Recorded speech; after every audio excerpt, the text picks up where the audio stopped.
Before the Fellowship was the greatest story you've never heard. I'm Dan. I'm Greg. I'm Cameron. Join us as we read and react to the Silmarillion by J.R.R. Tolkien. Last time we concluded Akalabeth, the downfall of Numenor.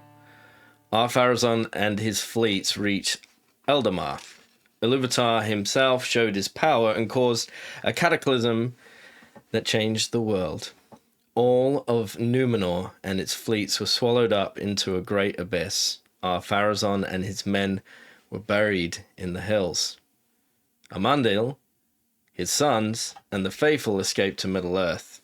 Sauron fell into the abyss, but his spirit returned to Mordor and took up the One Ring. The world was deeply changed and made round, and Aman was removed to a hidden place, although the elves remained capable of leaving Middle-earth and returning to the Land of Bliss. Rumors emerged that a straight way to Aman existed, and that those who were permitted the way was shown. Today we begin of the Rings of Power and the Third Age, which is found on page 285 of the second edition. Of the Rings of Power and the Third Age, in which these tales come to their end.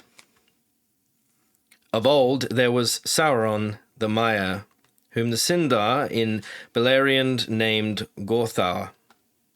In the beginning of Arda, Melkor seduced him to his allegiance, and he became the greatest and most trusted of the servants of the enemy, and the most perilous, for he could assume many forms, and for long, if he willed, he could still appear noble and beautiful, so as to deceive all but the most wary. When Thangorodrim was broken and Morgoth overthrown, Sauron put on his fair hue again, and did obeisance to Eomwe, the herald of Manwë, and abjured all his evil deeds. And some hold that this was not the first falsely done, but that Sauron in truth repented, if only out of fear, being dismayed by the fall of Morgoth and the great wrath of the lords of the West. But it was not within the power of Eomwe to pardon those of his own order, and he commanded Sauron to return to Aman, and there receive the judgment of Manwë. Then Sauron was ashamed, and he was unwilling to return in humiliation and to receive from the Valar a sentence. It might be of long servitude in proof of his good faith, for under Morgoth his power had been great. Therefore when Eomwe departed he hid himself in Middle-earth, and he fell back into evil, for the bonds that Morgoth had laid upon him were very strong. In the great battle and the tumults of the fall of Thangorodrim, there were mighty convulsions in the earth, and Beleriand was broken and laid waste, and northward and westward many lands sank beneath the waters of the great sea. In the east, in Ossiriand, the walls of the Ered Luin were broken, and a great gap was made in them towards the south, and a gulf of the sea flowed in. Into that gulf the river Lhûn fell by a new course, and it was called therefore the Gulf of Lhûn. That country had been of old named Lindon by the Noldor, and this name it bore thereafter, and many of the Eldar still dwelt there, lingering, unwilling yet to forsake Beleriand, where they had fought and laboured long. Gil-galad, son of Fingon, was their king, and with him was Elrond, half-elven, son of Eärendil the Mariner, and brother of Elros, the first king of Numenor. Upon the shores of the Gulf of Lhûn, the elves built their havens, and named them Mithlond, and there they held many ships, for the harbourage was good. From the grey havens of the Eldar ever and anon set sail, fleeing from the darkness of the days of the earth. For the mercy of the Valar, the firstborn could still follow the straight road, and return, if they would, to their kindred in Eressëa and Valinor beyond the encircling seas. Others of the Eldar, There were who crossed the mountains of the Ered Luin in that age and passed into their inner lands. Many of these were the Teleri, survivors of Doriath and Ossiriand, and they established realms among the Silvan Elves in the woods and mountains far from the sea, for which nonetheless they ever yearned in their hearts. Only in Eregion, which men called Holin, did elves and Noldorin race establish a lasting realm beyond the Ered Luin. Eregion was nigh to the great mansions of the dwarves, that were named Khazad-dûm, but by the elves of Hadhodrond and afterwards Moria. From Ostin Edhil, the city of the elves, the high road ran to the west gate of Khazad-dûm. For a friendship arose between dwarves and elves, such as never elsewhere been, and to the enrichment of both those peoples. In Eregion, the craftsmen of the Gwaith y Miridain, the people of the jewelsmiths, surpassed in cunning all that ever wrought, save only Feanor himself, and indeed greatest in skill among them was Celebrimborr, son of Curufin, who was estranged from his father, and remained in Nargothrond when Celegorm and Curufin were driven forth, as is told in the Quenta Silmarillion. Elsewhere in Middle-earth there was peace for many years, yet the lands were for the most part savage and desolate, save only where the people of Beleriand came. Many elves dwelt there indeed, as there had dwelt through the countless years, wandering free in the wide lands from the sea. But they were Avari, to whom the deeds of Beleriand were but a rumour, and Valinor only a distant name. And in the south, and in the further east, men multiplied, and most of them turned to evil, for Sauron was at work. Seeing the desolation of the world, Sauron said in his heart that the Valar, having overthrown Morgoth, had again forgotten Middle-earth, and his pride grew apace. He looked with hatred on the Eldar, and he feared the men of Númenor, who came back at whiles in their ships to the shores of Middle-earth. But for long he dissembled his mind and concealed the dark designs that he shaped in his heart. Men he found the easiest to sway of all the peoples of the earth. But long he sought to persuade the elves to his service, for he knew that the firstborn had the great power. And he went far and wide among them, and his hue was still that one of both fair and wise. Only to Lindon did he not come, for Gil-galad and Elrond doubted him, and his fair seeming. And though they knew not who in truth he was, they would not admit him to that land. But elsewhere the elves received him gladly, and few among them hearkened to the messengers from Lindon, bidding them beware, for Sauron took to himself the name of Anatar, the Lord of Gifts. And they had at first much profit from his friendship. And he said to them, Alas, for weakness of the great! For a mighty king is Gil-galad, and wise in all lore is Master Elrond, and yet they will not aid me in my labours. Can it be that they do not desire to see other lands become as blissful as their own? But wherefore should Middle-earth remain forever desolate and dark, whereas the elves could make it as fair as Eressëa, nay, even as Valinor? And since you have not returned thither, as you might, I perceive that you love this Middle-earth, as do I. Is it not then our task to labour together for its enrichment, and to raising of all the elven kindreds that wander here untaught to the height of that power and knowledge which those who are beyond the sea? It was in Eregion that the counsels of Sauron were most gladly received, for in that land the Noldor desired ever to increase the skill and subtlety of their works.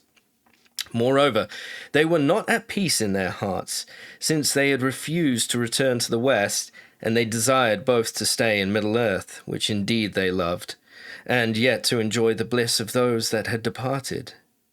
Therefore they hearkened to Sauron, and they learned of him many things, for his knowledge was great. In those days the smiths of Ostin Edhil surpassed all that they had contrived before, and they took thought, and they made rings of power. But Sauron guided their labours, and he was aware of all they did, for his desire was set a bond upon the elves, and to bring them under his vigilance. Now the elves made many rings, but secretly Sauron made one ring to rule all the others, and their power was bound up with it, to be subject wholly to it, and to last only so long as it too should last. And much of the strength and will of Sauron passed into that one ring, for the power of the elven rings was very great, and that which should govern them must be a thing of surpassing potency. And Sauron forged it in the mountain of fire, in the land of shadow. And while he wore the one ring, he could perceive all the things that were done by means of the lesser rings, and he could see and govern the very thoughts of those that wore them. But the elves were so not lightly to be caught. As soon as Sauron set the one ring upon his finger, they were aware of him, and they knew him and perceived that he would be master of them and all that they wrought. Then in anger and fear they took off their rings. But he, finding that he was betrayed and that the elves were not deceived, was filled with wrath. And he came against them with open war, demanding that all rings should be delivered to him, since the elven smiths could not have attained to their making without his law and counsel. But the elves fled from him, and 3 of their rings they saved, and bore them away, and hid them. Now these were the 3 that have last been made, and they possessed the greatest powers. Narya, Nenya, and Vilya, they were named, the rings of fire, and of water, and of air, set with ruby, and adamant, and sapphire, and all the elven rings Sauron most desired to possess them. For those who had them in their keeping could ward off the decays of time and postpone the weariness of the world. But Sauron could not discover them, for they were given into the hands of the wise, who concealed them and never again used them openly while Sauron kept the ruling ring. Therefore the 3 remained unsullied, for they were forged by Celebrimbor alone, and the hand of Sauron had never touched them. Yet they also were subject to the One. In summary, after Morgoth is defeated and captured, Sauron repents of his deeds, but upon facing a sentence from Manwë, flees into Middle-earth and returns to his evil ways. After the War of Wrath, Beleriand is destroyed and swallowed by the sea up to the Ered Luin. Gil-galad rules Lindon by the Gulf of Lhûn, just east of the Ered Luin. Teleri elves from Doriath and Ossiriand move inland and dwell among Silvan Elves. The remaining Noldor dwell in Eregion, near Khazad-dûm, and prosper in friendship with the Dwarves. Sauron seeks to gain influence over the Noldori Elves. He wins them over by insisting that he desires to make Middle-earth a great land. He calls himself Lord of Gifts and shares his knowledge and lore with them. The elves create several rings of power. Sauron creates his one ring in order to control the wearers of the other rings. Due to their might, he is forced to put much of his own strength into the one ring, but he is able to see all that is done by the wearers of the rings of power. The elves sense him and remove their rings. In anger, Sauron makes open war on them and demands that they give their rings since they were made with his law. The elves flee and are able to save the greatest 3 rings: Narya, the ring of fire; Nenya, the ring of water; and Vilya, the Ring of Air. And thus Captain Planet was born. So there's our reading for the day. Yeah, crazy. That's actually, it's quite illuminating for me personally, just to have the context of the forging of those rings and like how did, like, I think in my mind I thought that Sauron made all the rings and like distributed them somehow through trickery, but he only made some of them. And yeah, I had the misconception that he like made his ring in secret but didn't really influence the others, but somehow was able to make a ring that was like attached to theirs. But it makes sense that in this account that he's more involved with the making of the rings, whether through some kind of cultish incantation or the materials he used or whatever else. He makes sure that his ring is, you know, attached to them in some way and rules them. It's really interesting. yeah, because am I right in thinking that he's able to convince? Did we just read that he was able to convince some people and he made rings for them, and then others he wasn't able to convince, but they made rings anyway, and he was able to put power into his like one ruling ring, to even control the ones that he didn't have as much oversight over. Is that what happened, or did I misread that? Did Celebrimbor... So Celebrimbor made those 3 greatest rings, besides the one ring. And Sauron earlier was trying to convince him to make things. So did he not make any rings with him? That's the question. I don't think they allowed him in unless Celebrimbor was one of the people who did allow him in to their inner circles of crafting. Yeah, it sounds like sounds like he did influence them, Cameron. Sorry, go ahead, Greg. Well, I was gonna say that this is from 287, that although he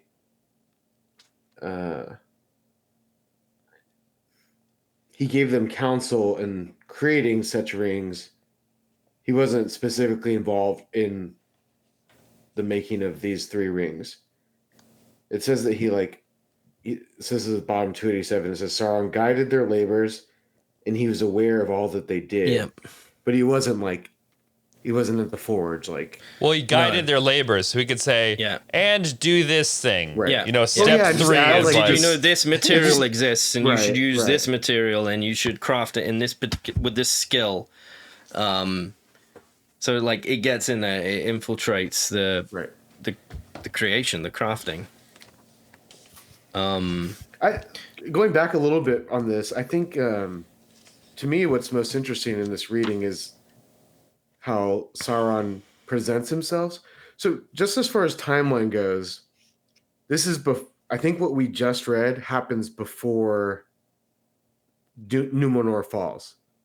This is like in between the War of Wrath when Morgoth is captured and Numenor falling. Because do you remember in Akalabeth, there's like one little throwaway line that's like, and Sauron had his ring and blah, blah, blah. So when Sauron was influencing Numenor, he already had the One Ring. This is kind of before that. This is when Sauron is still able to present himself as a fair man. Right. And he presents himself as Anatar, the Lord of Gifts. And to me, what's really interesting is that his plea with the elves is he correctly perceives that they love Middle Earth. If they didn't love Middle Earth, they would just go to Valinor like everybody else. But they seem to have this love for Middle Earth. And so he correctly notices that, and he says, you know, don't you wish to make this great, like, he's like a politician. Right. And I feel like I would fall for that if I were some of these elves, you know, like I would want to, if I met someone who was powerful and was promising, like, we could make this another paradise, you know? You love this place. I love this place. Shouldn't we like make it better? Right. Let's labor together, he says, for its enrichment. I like how Sauron is like a politician. Like, it's like, yeah, he's the only politician in the story. So if he like changes his shape depending on the audience he's in. Yeah. Tomorrow is today, tomorrow. And yesterday was today, yesterday. That's me literally quoting a Kamala Harris speech. I was going to say, it sounds Harishian. Yeah, no, it's a Kamala Harris Kamala-like. Oh, funny. Okay, Elrond is so cool. And I should have picked this up earlier, that he's both the son of Eärendil, who has the Silmaril on his brow and became a star, and the brother of Elros, who's the first king of Numenor. Like, Elrond is so cool. Like, what a cool family. Except he's like, you think of him from the Lord of the Rings as like the most BA, like elf, right? Right. But he's like the least in his family. Sure. Like, he's not a star. When he goes like... home for Thanksgiving dinner, he's like, you guys always make me feel so small.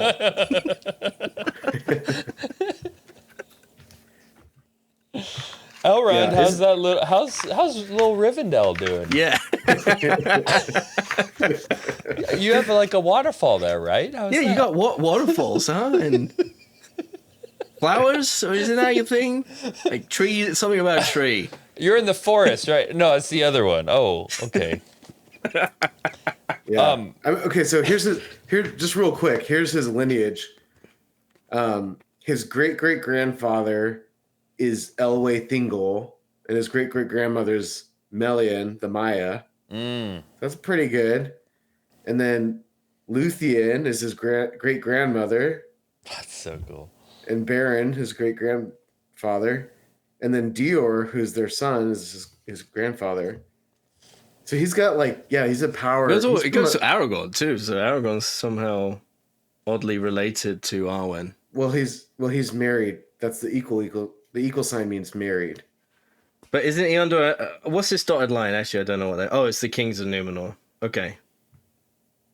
Elros is the first. Oh, that's king. right. That's right. Yeah, through the line of. Yeah.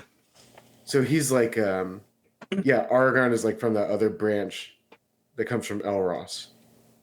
But related, because Aragorn has elven blood in him. Yes. It comes from that line. But it's like, there's no weird incest going on because it's like thousands of years. Yeah, it's like many generations. Yeah. Yep. So, yeah, he's pretty good. So we talked about the straight road, right? That you can take...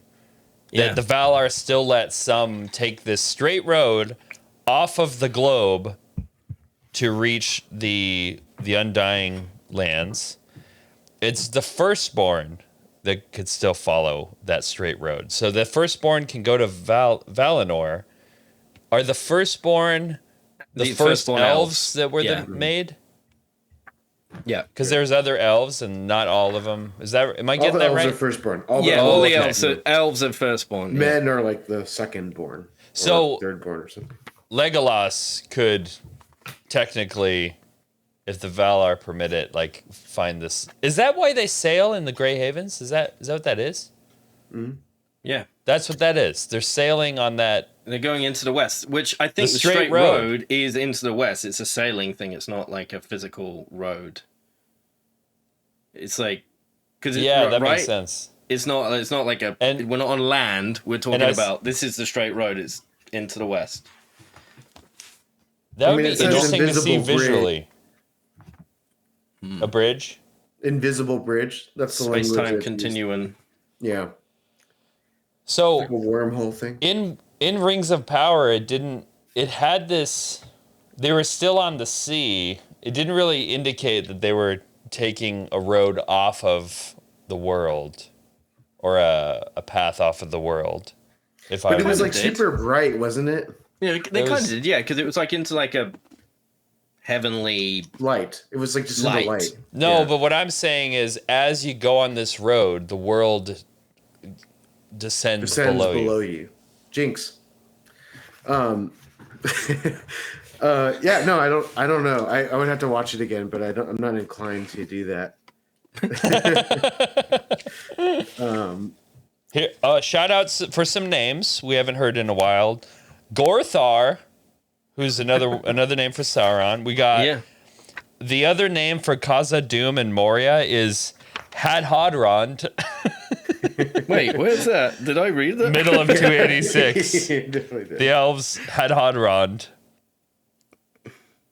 Hadhodrond. Hadhodrond. I don't remember reading that. Oh yeah, Hadhodrond. Yeah. They definitely use Khazad-dûm and Moria in the films. Hadhodrond is how it'd be pronounced. Oh, really? Yeah, the DNH is is a Hadhodrond. Hala, hala, yeah. Hadhodrond. Wait, do you want to do more names or did you have? No, that's it. Oh, okay. What about the Gwathi Well- Meridian? I didn't underline that one. That's What a is one. that? I wanted to go back for a second. Oh, Go yeah. back to Elrond. I wanted to go back to Elrond for a second. Sorry, Okay. I had a late thought that it's like, when the conversation's over and you're like, wait, one more thing. I think this is an important part of the Middle Earth that we know from Lord of the Rings, which is that it's in decline. Elrond Right. is like one of the most powerful beings in Middle Earth during the Third Age, and he's like the weakest of the past ages. Like he's a latecomer. He's actually like very young compared to someone like Galadriel or Feanor or someone, right? Like they were kind of the first generation of elves that went into Aman. So there is something there where it reminds me of I might have shared this quote on this podcast before, but a couple years ago, I was with one of my good friends and we were driving in Portland, Oregon, and there was a hill right in front of us on the interstate with like a massive rainbow right in front of us. Mm. And we were Was it just kind of June? looking at it, admiring it, and then I don't know, one of us said something like, well, there's nothing really there, it's just the way the light's refracting and blah blah blah. And then he said, yeah, science has really taken the magic out of the world, hasn't it? Yeah. And I feel like Tolkien kind of gets that. Like that's one of yeah. his crusades, right? Is like industries kind of takes away from the magic of like his fairy stories, right? And I think that's part of what we see in the time of the Lord of the Rings, where the world is fading, it's in decline. It used to be this really grand thing, and to our eyes, it seems like extraordinary. It's totally fantastical. There's like this great elven kingdom still, but really, it's just the remnants of an even greater time that we're seeing. End of point. Great point. Hey, we had some. Let's do a couple of shout outs for our Discord channel. We had. I actually don't know the guy's name, but a few episodes back, we had a guy leave us a voice chat just to join the discussion. And I'm going to share it with you guys right now so you can hear it. His name in Discord is CW23. Don't know what that means. Probably your initials. But here it is. Gentlemen, welcome back. I was just telling my wife the other day, it's like, I haven't heard an episode for the Fellowship in a while. But anyway, all that to say, yes, excellent episode on the fall of Gondolin. And yes, you guys should definitely at least go back and read the few chapters of the book, The Fall of Gondolin. Whenever Morgoth's army assaults Gondolin, it's so freaking cool. And I was listening to you guys reading and I was like, does he mention the machines and the armor and the crazy stuff that Morgoth built to get them over the mountains and even up to the wall? And no, Tolkien doesn't even hit on that at all. But in the Fall of Gondolin, you should definitely read that chapter. He builds like these giant machine-like kind of centipede things to shield all the orcs and the Balrogs and everything to get them over the mountains. And it is such a cool description. So anyway, I recommend it. So glad you guys are back, and let's go. I'm excited. Thanks, fellas. Oh, That was thank awesome. you. That was Thank you, awesome. CW23. You know, I think I might have I mentioned think this he before. should do this show. I said to him that. He's like, yeah, I'd be interested in coming on. So we should have him on. No, Yeah, I mean we definitely instead should. of us. Yeah, that's what I mean. Like, we Oh, just drink tea and watch him Yeah, I'll do say it. Just watch him. We Speaking react of to drinking him. things, quick question, totally unrelated, but how do you guys determine when after you've been taking Dayquil you can start drinking alcohol again? Like, is it just I thought it was like 4 hours or something, right? like 2 hours, or like when you know? Okay, Let's say an hour and a half. okay. The other This thing I actually isn't want to say medical was advice. The Fall of Gondolin, the book, is the audiobook you can listen to if you have Spotify Premium. So I think there's some other higher tier where you get all the audiobooks, but you get something like 30 hours of listening every month. Wow. Is this an ad for them? Do you get kickbacks for this? I wish. But if you would like to listen to it, a lot of the Fall of Numenor is on there. What he's saying is that we're not going to read it. That's what he's. Well, what I'm saying is, why listen to us read it when you can listen to like real actors read it? Well, the actors don't react to it, Greg. Yeah, duh. That's one reason. Two, There's a lot of reasons that I don't have time to go into right now. Okay. Yeah, on that note, Greg, if you guys like what you hear, go ahead and rate us 3 Silmarillion out of 3. Those rings, the rings of fire. 3 elven rings. 3 rings of fire. Yeah. Oh, I did want to talk 3 about that too. And Greg, I know I'm cutting it off. It's stopping. Follow us everywhere at Before the Fellowship. Last Bring point. it to Discord. Greg, put it in Discord. Yeah. It's going to Do be a voice chat the in most Discord. amazing point you've ever had, and it's going Do to be it in Discord. right now in Discord. Just mute yourself and I'll do the outro script and then people can join in. And send any comments or questions to Greg at beforethefellowship.com. Let him know how much of a jerk you think he is as well, so that he doesn't just like razz on us again. Join us next week as we read the greatest story that we've now finished, and we're now moving on to the final outro. The Silmarillion by J.R.R. Tolkien.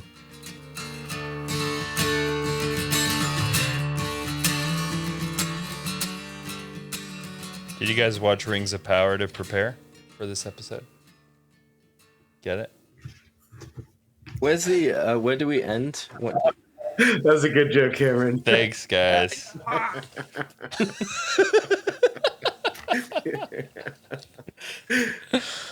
I feel like people that looked like really spiteful. Like I really hated the Rings of Power, but really what I was trying to do is knowing that Cameron stole Dan's joke. I wanted to laugh really hard at it. Like, man, that was so good. Mm-hmm. So it still was spiteful, but towards me Towards instead you. of a non-person. Yes, Thank you. that's right. Yeah, that's right. That's One time exactly I was on a field trip with my classmates. I was like in 5th grade or something. And I shared a funny joke to my friend. I can't remember the joke, but it was just for him. It was just his little treasure that he was to enjoy. And then he shouted out the joke for everyone to hear, and everyone started laughing. And he didn't give me credit. So, And that's a melancholic right there who remembers that kind of stuff and never lets it go. I'll never let it go. So You're just Dan, about to say, so Chris, wherever you are now, I hope you're miserable. I hope no one's ever laughed at a joke you said again. Classic.